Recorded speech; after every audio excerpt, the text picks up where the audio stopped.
Welcome to Straight Talk. I'm your host, Randy Kearse.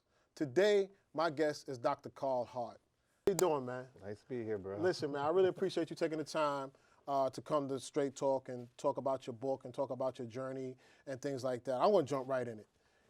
You've written a wonderful book. You have a wonderful story. The title of your book, High Price. What does high price mean? High price means multiple things. I mean, for me, it means that it's the price that I pay in order to be in the spaces in which I operate, like academia and Ivory Tower and those kind of places. As you know, there's not many brothers who look like me in the Ivy League. And so the price that one pays in order to be there in those spaces, the price that I'm talking about is the price, the toll that is taken on me. Like I'm disconnected from my family back in Miami and so forth in this sort of journey, to struggle to go to be in these spaces. Heavy, heavy price. I wrote about it in the book. The price that the society is paying in terms of the way we deal with drugs is based on a lot of misinformation, a lot of hysteria. Taxpayers are paying a big price based on this misinformation. People who use drugs, people who get caught up in the system, the criminal justice system, the price they pay is heavy. And when people are paying a price, somebody is benefiting. But I talk about all of those sorts of things in the book, but that's where high price comes from. It's at multiple levels that people are paying a high price. You're a neuroscientist. A lot of people probably don't even know what a neuroscientist is. Tell us what a neuroscientist is. Quite simple. Neuro means brain. Scientists, of course, you study things. And so it's the person who studies the brain. In my case, I'm a neuropsychopharmacologist, so I study the effects of drugs on brain and behavior. And so, yeah, it's quite simple. I want to know how the brain works. Why should people read your book? Well, people should read my book if they care about American society, number one. How can we be better as a society, number one? And people should read my book if they want to know something about how do we bring about more justice for people. The book talks about race in America in ways that we are so uncomfortable in doing, particularly here in 2014. And it talks about drugs. If you want to have an education about how drugs work, what drugs do, what drugs don't do, read the book. You want to know something about how do you move people from spaces like where I grew up in the hood and projects and that sort of thing to being productive members of the society. The book will help you understand it. It's not that complicated. We pretend that it's complicated. And so if you care about this society, you care about poor people, people who have been voiceless, the book is certainly for you. One thing I found fascinating about the book is you have a lot of people who use this moniker, I come from the hood, I grew up in the hood, but they don't have any connection to the experiences of what growing up in the hood is. I found that you really grew up in the hood, like you have those experiences. How were you able to articulate those experiences in a way that would make other people understand what it is like? Well, you know, the thing about it, we think about the hood, the poor people. When we talk about the hood, I simply meant that I grew up in a poor community, poor black community that was isolated from mainstream for the most part. Grew up in the projects, housing projects. So that's all I mean when I say the hood. Now, what that means is what for many people is that you might have engaged in some behaviors that mainstream society might find unacceptable. I carried a gun at one point, I used drugs, sold drugs, those sorts of things. But the most important thing I hope people get from this is that many of the same principles that underlie my behavior or govern my behaviors are the same principles that governs the behaviors of people in mainstream. So when I think about where I'm currently at, an Ivy League professor, it is more vicious in my sort of circles today than it was in the hood. Because in the hood, one of the things that happens is that if you have a dispute, you have somebody, a slight, the outcome of that sort of competition or that slight is immediate. You kind of know. Whereas in the academy, the outcome is not immediate and people are less honest. And so they go behind your back and they do these evil, wicked things like cut off your career opportunities in ways that you don't even know you're in competition. Wow. So when we think about the hood, people think about the hood being so much more vicious. They are wrong. It's a hell of a lot more vicious in the academy when you have these smart people trying to cut you off at the knees. Do you think that's what scares some people from wanting to reach those type of heights of the fear of experience some of the things that you are talking about right now? No, I don't think so. I think that if people had an opportunity or had more opportunities, they would try and want to be in these mainstream spaces. But society has put up barriers to ensure that some people are not in those spaces. And when I say some people, I mean, I think about my own, I speak from my own personal experience. Where I work, was predominantly white. I mean, I think about publishing. I just published a book. It's predominantly white. I think about all of these spaces. There are reasons that these spaces are predominantly white. And it's not because brothers and sisters is like, yo, I don't think I want to participate in those. That's not the reason. I mean, so let's be clear that there are some societal barriers that are in place and that ensure that those spaces stay homogenous. In your book, you talk about cultural capital, having it, not having it. Tell us what cultural capital means.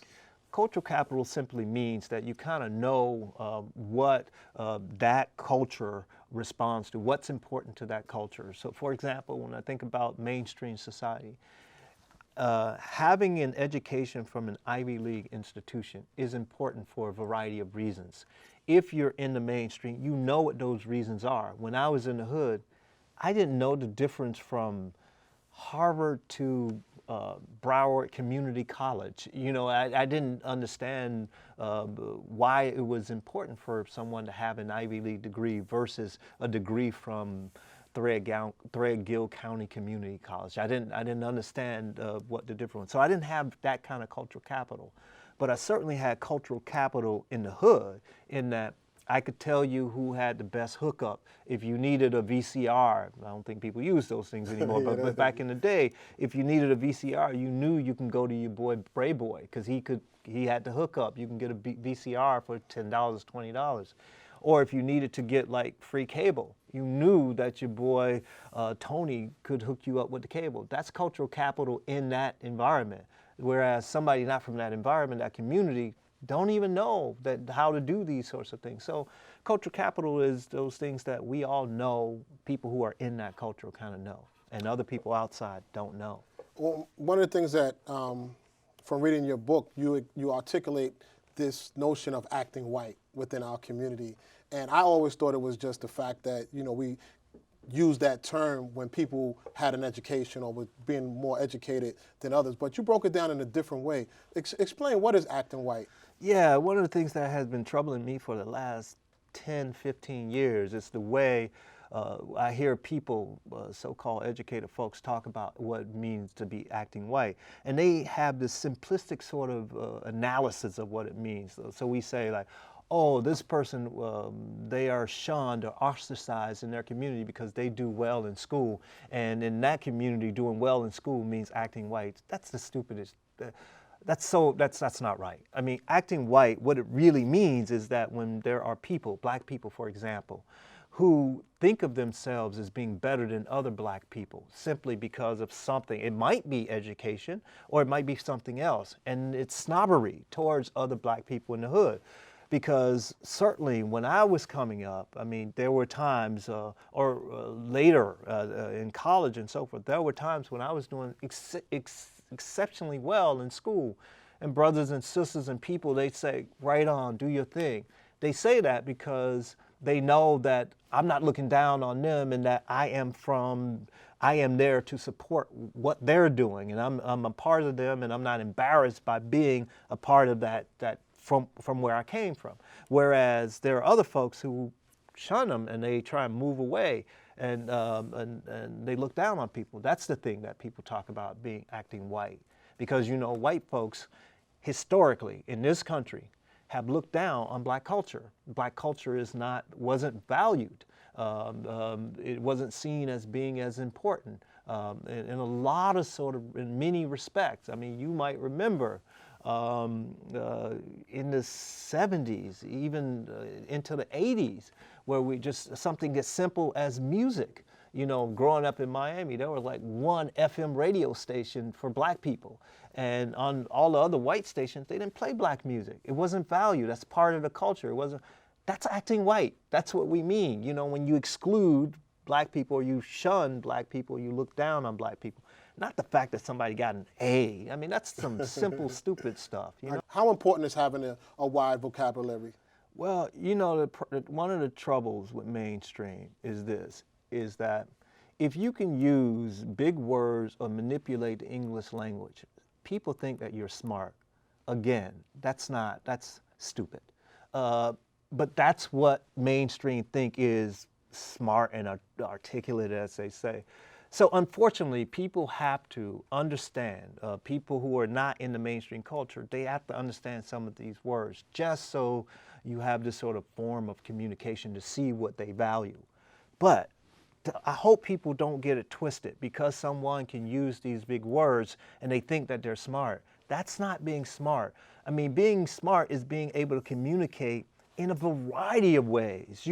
For example, if you are a physician and you have black patients and this person has anxiety, this is what we call in medicine anxiety. But the person describes their anxiety as, my nerves are bad. In the hood, we say things like that. If that physician doesn't understand what my nerves are bad means, not a very good physician. So what we want to do is we want to make sure that people can understand a variety of sort of dialects, language, and so forth, even though it's English, but you want to make sure that they understand all of these words. And so as part of my education, I was limited in that I didn't know what a lot of the mainstream words meant because we didn't use a lot of the mainstream words. So I had to learn them.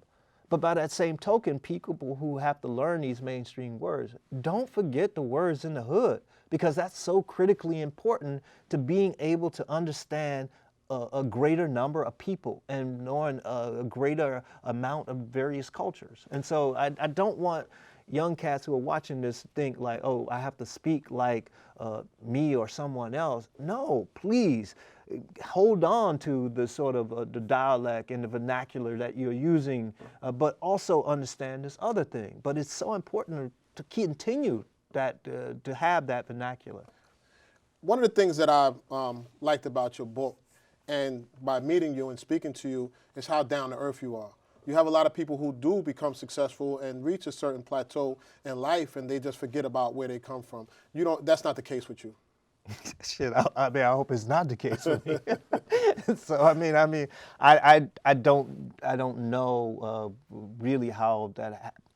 I don't know how that could happen with me. I mean, one of the reasons that I continue to have my dreadlocks is, it's spiritual in many respects. But I just don't want people to ever to get it twisted. I had gold fronts. I still have the one. I mean, the gold fronts were damaging my dental sort of work, but I do these sorts of things to make sure that people don't get it twisted. Like on the one hand, people say things like, how'd you come from here in the hood and now that you're here as a professor at Columbia?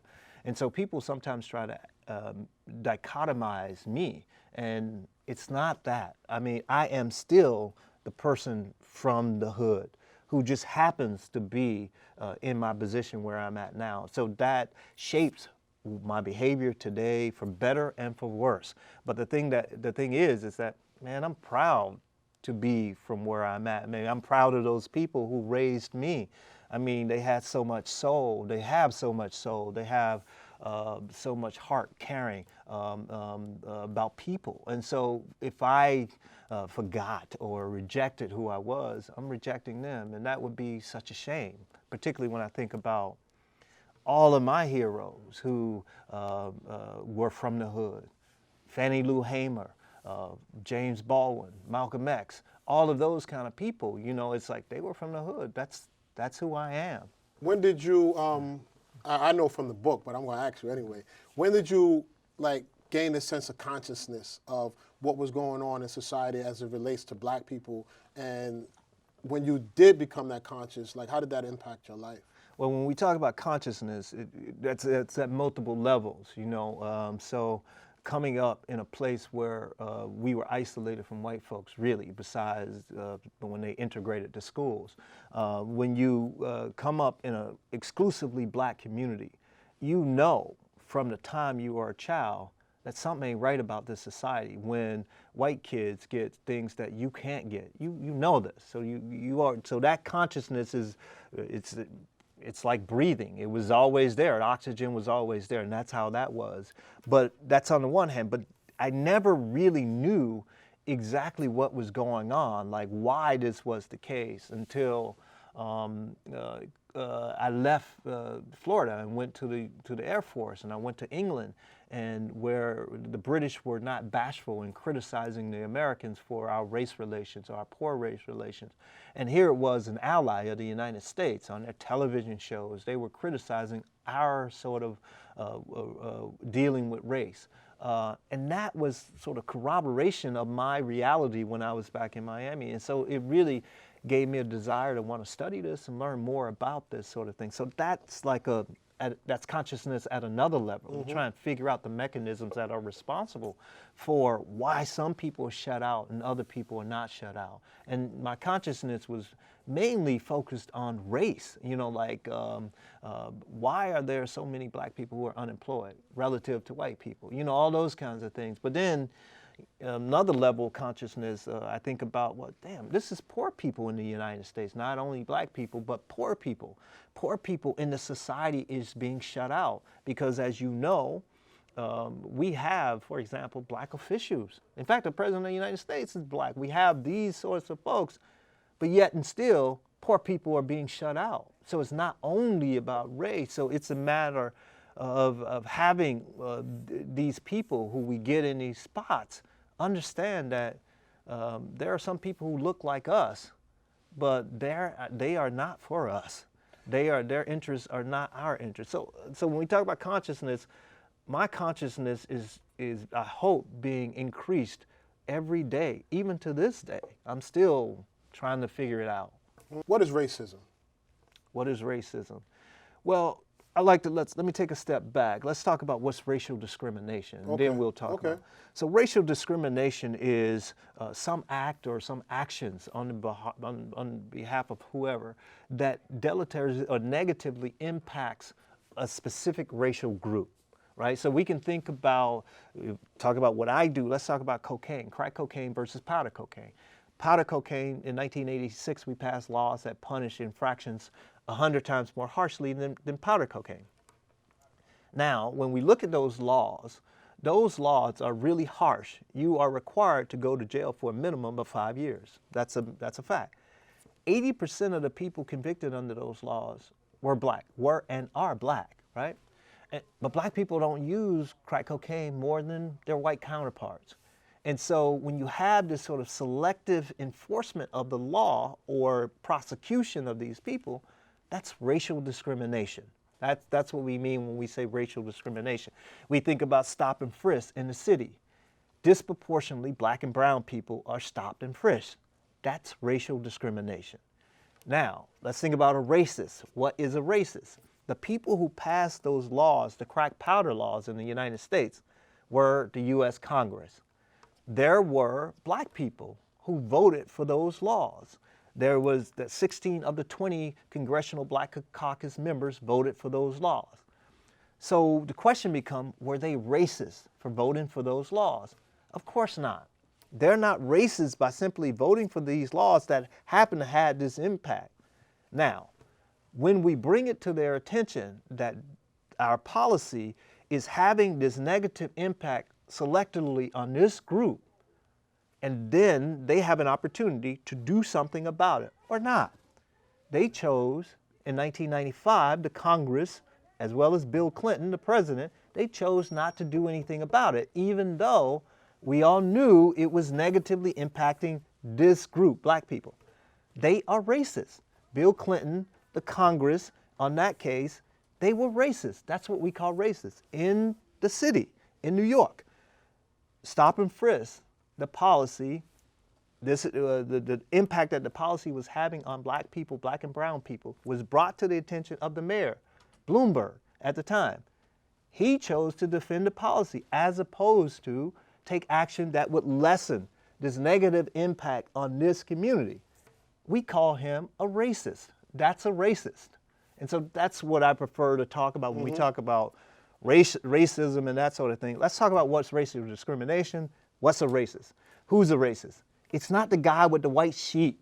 It's not the one who calls you a nigger. That's really remedial. That's 1927. That's not now. Right now, we have a lot of sort of racial discrimination going on and racist, but we're looking for the guy with the white sheet and the one who calls you a nigger.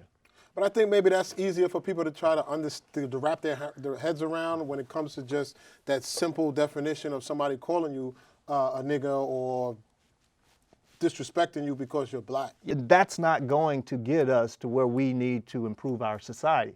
That is a distraction, and that wastes our time. And we focus on where the real actions are, where the real injustices occur. I mean, we can think about now in the city, the brother Eric Garner, who was choked to death in Staten Island. This disproportionately happens to black people. That's racial discrimination. And the people who support such policies in these police, they are racist. That's where the action is. They're not wearing white sheets. They're even black in some cases. And that's where the action is. As when I think about my children, my boys, my male children, I worry about that. And that's more important than somebody calling them a nigger. You know, you can call me a nigger, but if you can't control whether I have a job or you're not going to kill me, I don't care about that. I mean, people have called me a lot worse things than that. How's the relationship between you and your mom now? That was about the same when I wrote the book. It's good, but strained at some level. When you think, we can put my father in the same sort of category here. When you think about the book is deeply revealing. I reveal a lot of sort of things about my own sort of wretchedness, if you will, as well as some of my family members, you know, and my mom and dad are certainly a part of that whole thing. And you know, we've talked about these things and I've tried to explain, and they were polite, and they yeah, we get it, we understand. But you know, it's a difficult thing, you know, because we all screw up. This is the point that I'm trying to make in the book. It's like none of us are perfect, and none of us should have to act like we're perfect. And if we stop acting as if we're perfect, we might actually be able to improve the lives of people who come after us, so they don't have some psychiatric illness because they are trying so hard to be this image, this perfect person that they think that they should be.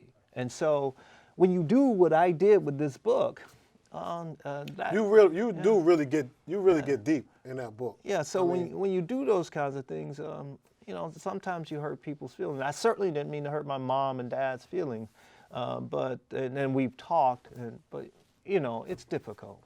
I mean, I think that especially in the black community, there's a lot of things that happen within our growing up experiences and our family experiences that a lot of times we just don't want to talk about. You know, they're bad, but I don't know if that's, like you said, one of the coping mechanisms that we use. Yeah, I mean, we all, including me, we all want to present the best possible face forward that we can.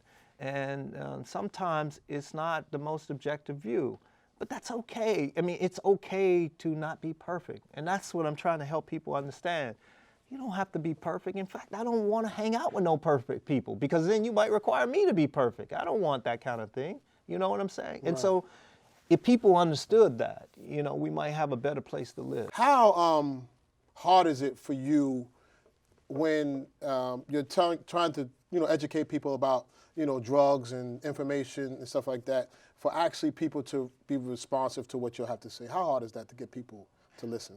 Well, it's getting easier, but it's difficult, right? I mean, when you write a book that has been popular as this book has been, it's kind of opened up some space that wasn't there before, and that's good. But it's still difficult because you have to understand that many of the people who are particularly leaders in our society, they came up in the era of this is your brain on drugs. You know, the frying pan, the egg, and that's such misinformation, but they thought that they actually knew something about drugs. And whenever you are trying to educate people on something they thought they knew something about, think about it. You're saying to them, that knowledge that you have, that's rubbish. Get rid of that, and you got to learn something new. Who wants to learn something new? You know, there's only a select group of people who actually want to learn new things, and you're telling them to get rid of something that they worked hard to learn. Not any good. Now you have to work hard to learn this new thing. I get that, and so it can be difficult. It's becoming a lot easier as the book becomes more popular. Now they will listen. There were times when people were like, a dreadlocked black guy talking about drugs are not as bad as we've been told. Give me a break. Now they say, all right, this is Dr. Carl Hart. I saw him on TV. I saw him on Fox News. And Bill O'Reilly is my man, so maybe I should listen to him. Or I saw him on Tavis Smiley. Tavis is my man. Or Bill Maher, or something like that. So when you have that sort of exposure, at least now people will listen. Cool. Where can people find the book? People can find the book. They can go to my website, drcarlhart, all one word.com, drcarlhart.com. You can go there, and you can also just do, if you want to support the big sort of conglomerates like Amazon.com, you can get it from there. Or probably more important to support your local bookstores.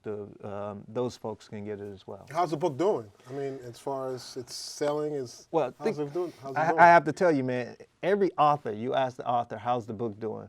I have never seen an author say, well, man, it's not doing as well as I thought. so you know what my answer is. Like, the book is doing fantastically well, man. I mean, I'm an author. I write books. I get on the subway and sell my books, man. Yeah, exactly. So maybe we can get on the subway together. We can get on the subway and sell some books together, man. Right on, man. I'm with you. Listen, man, it's a pleasure, man. I want everybody to read your book, man. And thank you very much for coming on the show. This is another great segment. You're watching Straight Talk. I'm your host, Randy Kearse. We've been talking to Dr. Carl Hart, and he's neuropsychopharmacologist. Yeah, that's what he is. That's what he is. I know that what he does is very important, and I hope you go out and get this book. It's a very good book. Talk to you later. Peace.